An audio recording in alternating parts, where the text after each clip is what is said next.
मैं radix web education में आपका हार्दिक स्वागत करता हूं। आज हम करंट अफेयर का एक सेशन लेंगे जिसमें हाल ही में घटित राष्ट्रीय एवं अंतर्राष्ट्रीय घटनाओं पर आधारित कुछ प्रश्न हम लोग डिस्कस करेंगे। मैं आपको बता दूं ये वीडियो हमारी बाइलिंगुअल चलेगी, हिंदी में भी होगी, इंग्लिश में भी होगी, सारा कंटेंट, और बहुत ही इंटरेक्टिव वीडियो होगी। ऐसी नहीं होगी जैसे आप लोग आज तक देखते आए हैं कि बिल्कुल बस चलते चले जा रहे हैं। हम लोग बहुत ही इंटरेक्टिव, आपको ऑडियो वीडियो हर तरीके से हम लोग समझाने की कोशिश करेंगे। पीडीएफ भी आपको इसी के साथ मिल जाएगा, क्योंकि ये वीडियो हम लोग जो बना रहे हैं ये हमारा अपना कॉपीराइट है, तो इसको आप हमारी परमिशन के बिना कहीं और नहीं दिखा सकते। चलिए पहले क्वेश्चन की तरफ चलते हैं। हाल ही में भारतीय रिजर्व बैंक ने बैंकों को सोने और आभूषणों के मूल्य के डैश तक ऋण देने की अनुमति दी है। कितने परसेंट की दी है? आपने गोल्ड लोन का नाम सुना होगा। गोल्ड लोन में क्या होता है, आप सोना गिरवी रखते हो बैंक के पास और बैंक आपको उसके मूल्य का, उसके अमाउंट, उसकी जो वैल्यू होती है उसके करीब का एक लोन आपको दे देता है। तो उसमें कुछ चेंजेस हुए हैं। हमारा इसमें आंसर हो जाएगा डी, 90%। अब देखिए इसमें होता क्या है। पहले क्या होता था, जब आप अपने आभूषण बैंक के पास लेकर के जाते थे तो बैंक उसको 90% नहीं देता था। 90% तो अब किया गया है, बैंक देता था 75%। तो दो चीज़ें आपको याद रखनी है। पहले लिमिट 75% थी, यानी कि 10,000 रुपये का अगर आप सोना लेकर के जाते हैं तो आपको 7,500 रुपये मिलते थे लोन के रूप में। अब क्या कर दिया गया, 10,000 रुपये का अगर आप सोना लेके जाएंगे तो आपको 9,000 रुपये मिल जाएंगे। अगली चीज़, ये जो फैसिलिटी कह लीजिए या ये सहूलियत कह लीजिए, ये जो दी गई है ये 31 मार्च 2021 तक, यानी कि अगले साल 2021 तक के लिए दी गई है। ये सभी बैंकों में लागू कर दिया गया है, ठीक है।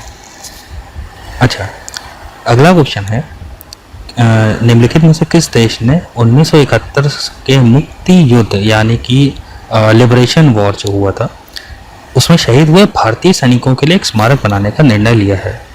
देखिए इसका आंसर है बांग्लादेश। ठीक, बांग्लादेश के बारे में मैं आपको बता दूं, जैसा कि यहाँ आपको फोटो में भी दिखाई दे रहा होगा, हमारे प्रधानमंत्री और बांग्लादेश के जो प्रधानमंत्री हैं उन दोनों की फ़ोटो यहाँ लगी हुई है। ये जो लिबरेशन वॉर हुआ था, जब आपको मैं इतना बता दूँ कि जब ईस्ट पाकिस्तान और वेस्ट पाकिस्तान, पूर्वी पाकिस्तान और पश्चिमी पाकिस्तान हुआ करते थे, तब ये हुआ था। तो 1971 में लिबरेशन के लिए जब एक अपराइजिंग हुई, जैसे हमारे देश में भी हुआ था, नेशनलिज्म की बात आई थी, राष्ट्रीयता की बात आई थी, तब लड़ाई हुई थी, उसी तरीके से ये भी हुआ था। तो उसमें भारतीय सोल्जर्स ने, इंडियन आर्मी ने भी पार्टिसिपेट किया था। उसमें जो लोग शहीद हुए थे उनके लिए एक मेमोरियल बनेगा, बांग्लादेश बनाएगा। दूसरी चीज़, अगले साल बांग्लादेश 50वीं एनिवर्सरी मना रहा है, ठीक है। 1971 में वो बना था और अगले साल वो 50वीं एनिवर्सरी मनाएगा। देखिए मैंने जैसा अभी आपको बताया, पश्चिमी पाकिस्तान और पूर्वी पाकिस्तान, पश्चिमी मतलब वेस्टर्न और पूर्वी मतलब ईस्टर्न, ठीक है। तो ये विभाजन हुआ था। अब इसमें क्या हुआ था, जब पूर्वी पाकिस्तान में, ध्यान रखिएगा पश्चिमी नहीं, पूर्वी पाकिस्तान में जब लिबरेशन वॉर हुआ था, क्यों हुआ था कि पश्चिमी पाकिस्तान वाले ज़बरदस्ती उसमें नरसंहार कर रहे थे, ठीक है, तब ये लिबरेशन वॉर हुआ था। उसके बाद जब ये लिबरेशन वॉर हुआ तो हुआ क्या इससे? इससे ये हुआ कि बांग्लादेश एक नया राज्य, एक नया देश बन करके आ गया। 25 मार्च 1971 को ये शुरू हुआ था, ठीक है। और इसका रिजल्ट क्या हुआ, जैसा कि मैंने आपको बताया, बांग्लादेश बन करके आ गया। Independence of people's republic of Bangladesh, नया देश बन गया। अब अगर हम बांग्लादेश की बात करें तो बांग्लादेश के कुछ फैक्ट्स जो अक्सर एग्जाम में पूछे जाते हैं, जैसे ये दुनिया की 8वीं सबसे अधिक आबादी वाला देश है। छोटा सा है लेकिन 8वां सबसे अधिक आबादी वाला देश है। दूसरी चीज़, बहुत ही डेंसली पॉपुलेटेड है, मतलब कम एरिया में, कम जगह में ज़्यादा लोग रहते हैं। राजधानी क्या है? ढाका, आपको पिक्चर में दिखाई दे रहा होगा। प्रेसिडेंट अब्दुल हामिद हैं। प्राइम मिनिस्टर शेख हसीना है, जिनकी फ़ोटो अभी इससे पहले वाले स्लाइड में आपको दिखाई दी होगी। यहाँ की करेंसी या मुद्रा जो है वो क्या है? टका।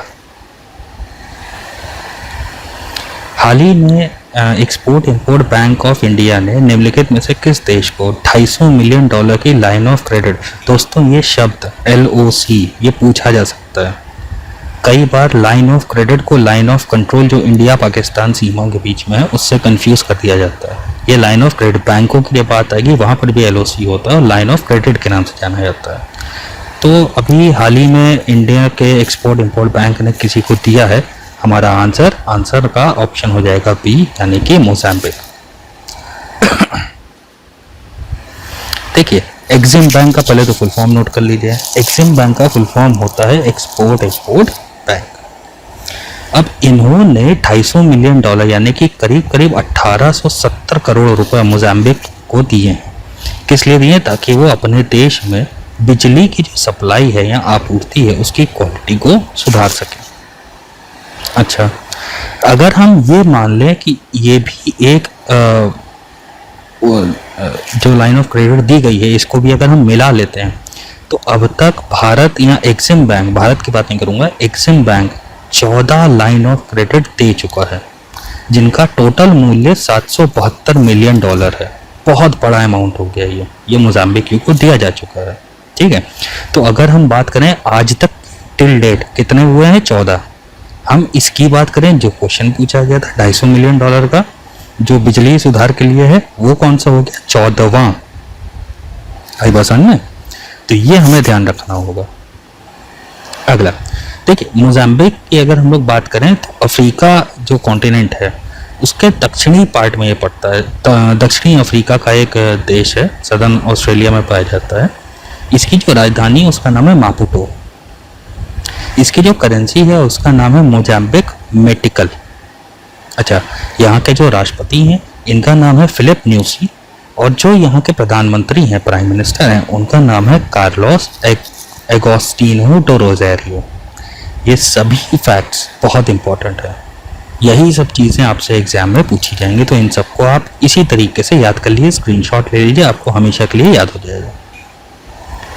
आगे देखिए, हाल ही में राष्ट्रीय स्वच्छता केंद्र का उद्घाटन हुआ था डैश में। देखिए, राष्ट्रीय स्वच्छता केंद्र का जो उद्घाटन हुआ था राजघाट के पास हुआ था नई दिल्ली में और हमारे माननीय प्रधानमंत्री जी ने किया था। क्या है उससे संबंधित फैक्ट्स? पहले तो आप फोटो देख के ऐसे ही समझ जाइए। किसने किया? प्रधानमंत्री जी ने किया। किस चीज़ का उद्घाटन किया? राष्ट्रीय स्वच्छता केंद्र का उद्घाटन किया। अब इन्होंने कहाँ किया? जैसा मैंने अभी आपको बताया, राजघाट के पास किया नई दिल्ली में। और कब किया? 8 अगस्त 2020 को किया। चलिए, जब ये राष्ट्रीय स्वच्छता केंद्र पहली बार जब अनाउंस किया गया था या शुरुआत की गई थी 10 अप्रैल 2017 को, ये एक श्रद्धांजलि थी। ठीक है, ये क्या था? एक श्रद्धांजलि थी। किसको थी ये श्रद्धांजलि? ये श्रद्धांजलि थी गांधी जी को।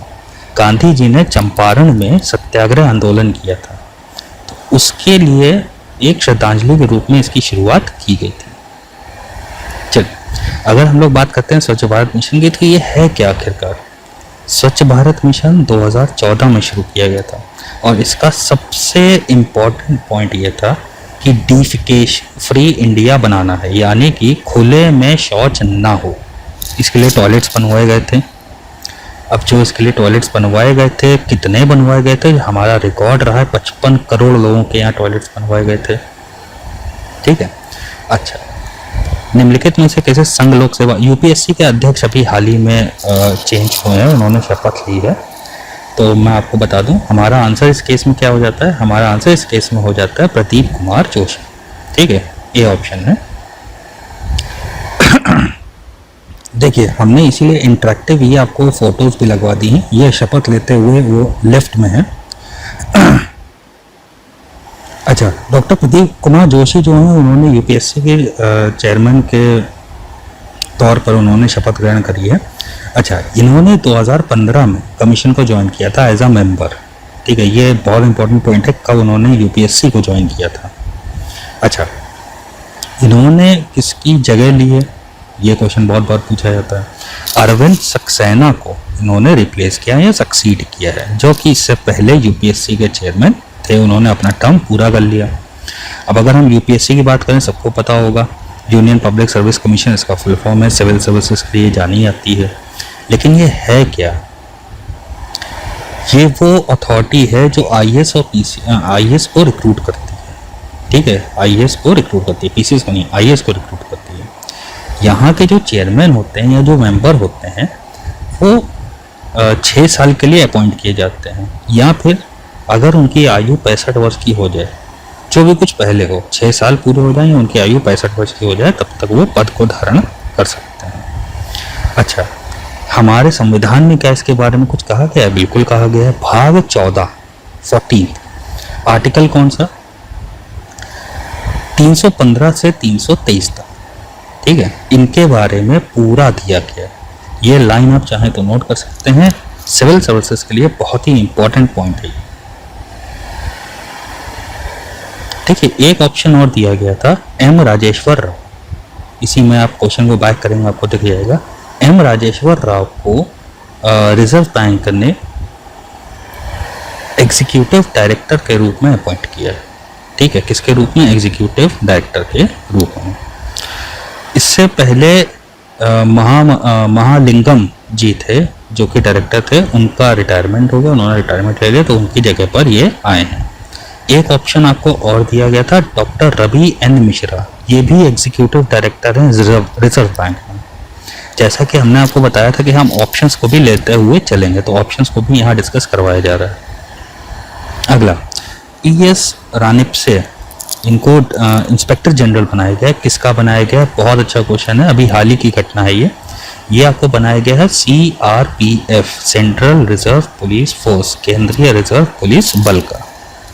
अब देखिए, इनके बारे में अगर बात करें PS रानिप से, ये आपको फोटो यहाँ दिखाई दे रही होगी, उड़ीसा कैडर के IPS ऑफिसर हैं और इनको IG बनाया गया है CRPF में। अच्छा, इनको 5 साल के लिए बनाया गया है, जिस तारीख को ये ज्वाइन करेंगे तब से 5 साल के लिए, 5 साल की अवधि इनकी रहेगी।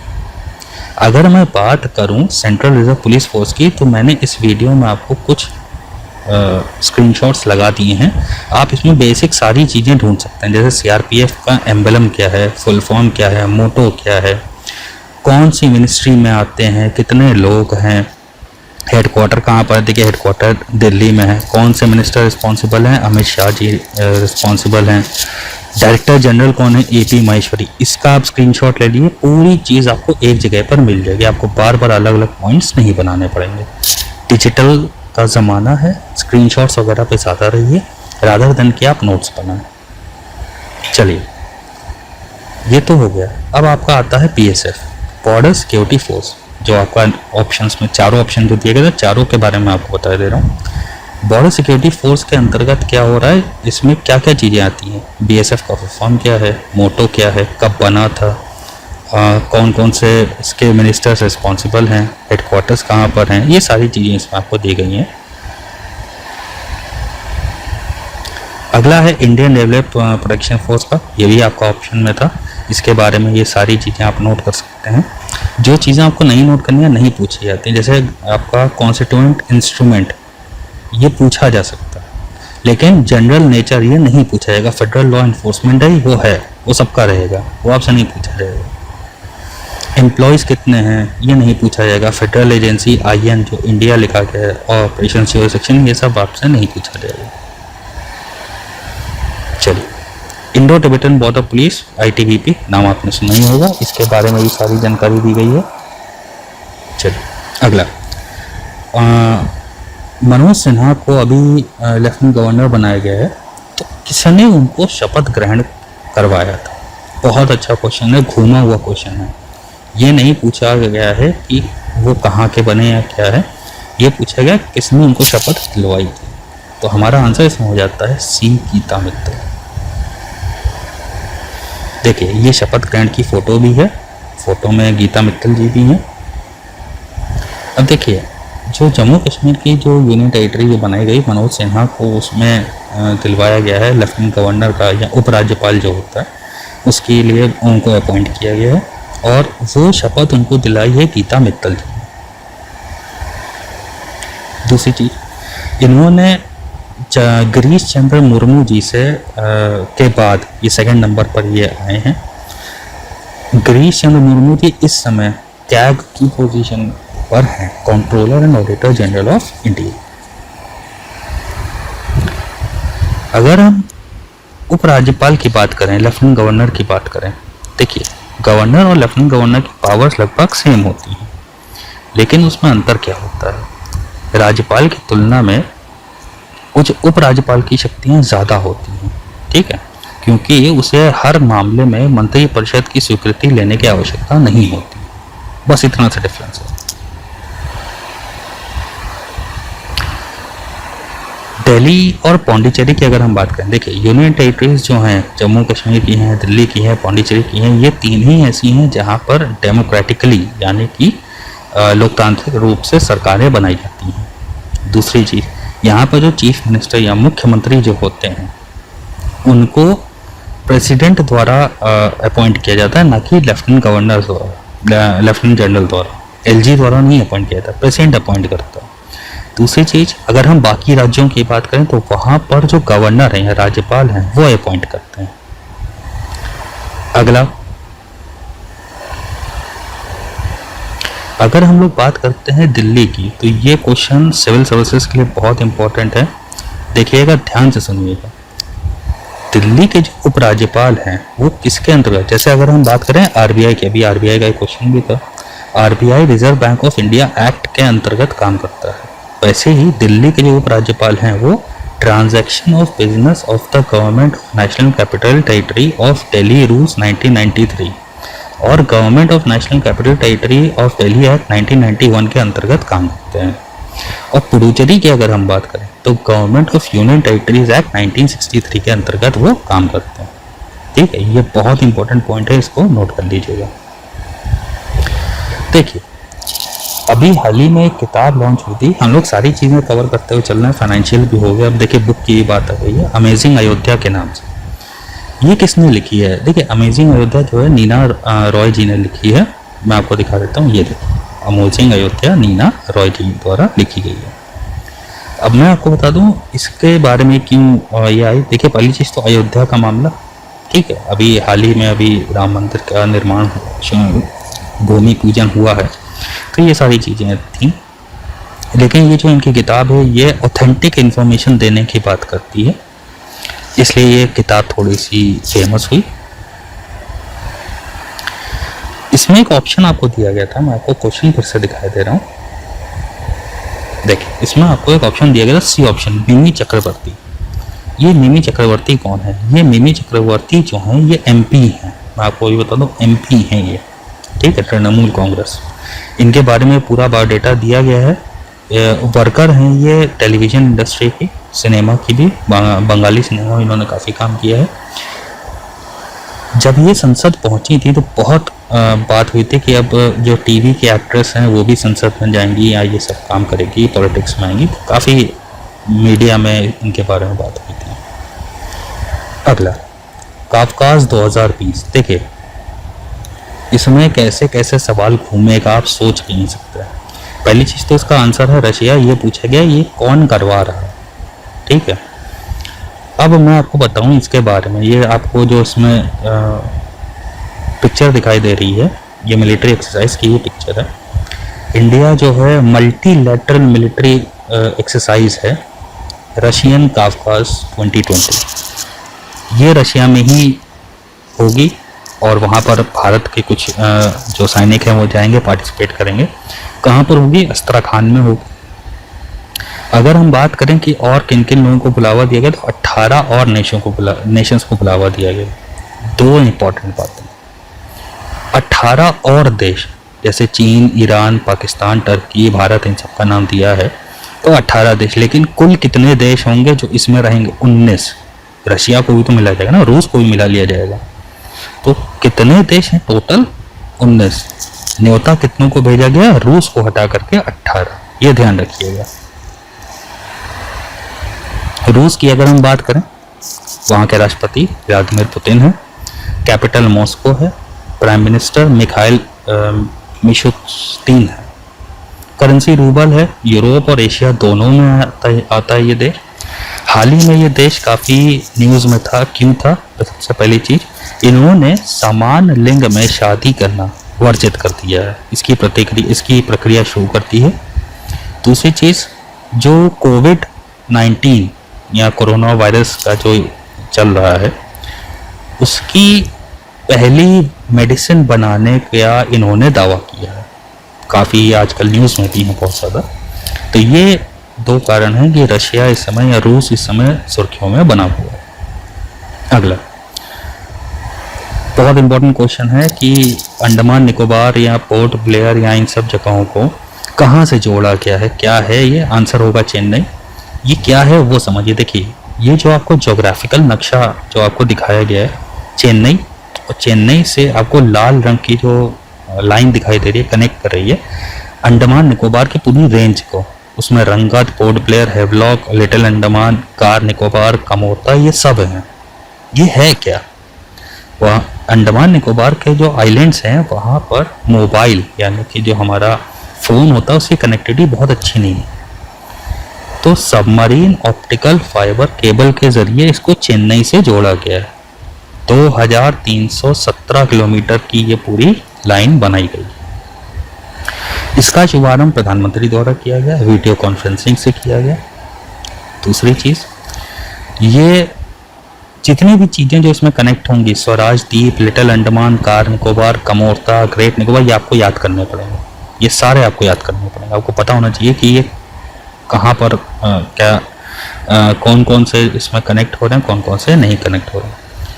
अच्छा, साथ ही साथ ये क्यों किया गया? ये इसलिए किया गया ताकि ये जो वहाँ का जो मोबाइल कनेक्टिविटी है, दूरसंचार सेवाएं हैं, वो विश्वसनीय हो जाएं और तेज़ हो जाएं और बहुत ही सेफ हो जाएं। अपनी बात समझिए, सेफ होनी चाहिए जैसे पूरे देश में है। इसलिए इस लाइन का या इस केबल का इनॉग्रेशन किया गया। अगर हम लोग बात करते हैं अंडमान निकोबार के बारे में, तो कुछ चीज़ें जो आपको पता होनी चाहिए। 1 नवंबर 1956 को ये बना था। पोर्ट ब्लेयर इसकी राजधानी है। 3 ज़िले हैं। अगर कोई डिस्प्यूट होती है तो वो कलकत्ता हाई कोर्ट में जाती है। 1 लोकसभा सीट है, राज्यसभा सीट 1 भी नहीं है। अगर हम बात करें वहाँ के ट्राइब्स की और उनकी जनसंख्या की, ये ऑथेंटिक इन्फॉर्मेशन मैं आपको दे रहा हूँ, कन्फर्म्ड इन्फॉर्मेशन है ये। अंडमानी, जारवा, निकोबरीज, ओंगस, सेंटिनलीज, शोम्पेन्स, ये सारी चीज़ें आपको यहाँ पर दी गई हैं। आप इसको नोट कर सकते हैं। और क्योंकि अंडमान निकोबार का नाम आया है तो ये पूछा जा सकता है सर्वाधिक जनसंख्या किसकी है, तो निकोबरीज का हो गया, या न्यूनतम जनसंख्या किसकी है, तो सेंटिनलीज हो गया। ये आपको याद रखना पड़ेगा। अगला देखिए, अब आपको क्या करना है। ना सिर्फ आपको ये वीडियो ध्यान से देखना है, आपको इन सबको याद भी रखना है। मैं ऐसे ही इंटरेक्टिव वीडियोस आपके लिए लाता रहूँगा। मेरी शक्ल इम्पोर्टेंट नहीं है, मैं कैसा देखता हूँ वो इम्पोर्टेंट नहीं है। इम्पोर्टेंट ये है कि जो कंटेंट मैं दे रहा हूँ वो आपके लिए कितना उपयोगी है। मैं ऐसे ही उपयोगी कंटेंट आपके लिए लाता रहूँगा। तो जब तक अगला वीडियो नहीं आता है तब तक के लिए धन्यवाद, थैंक यू, और तैयारी जारी रखिएगा। बाय।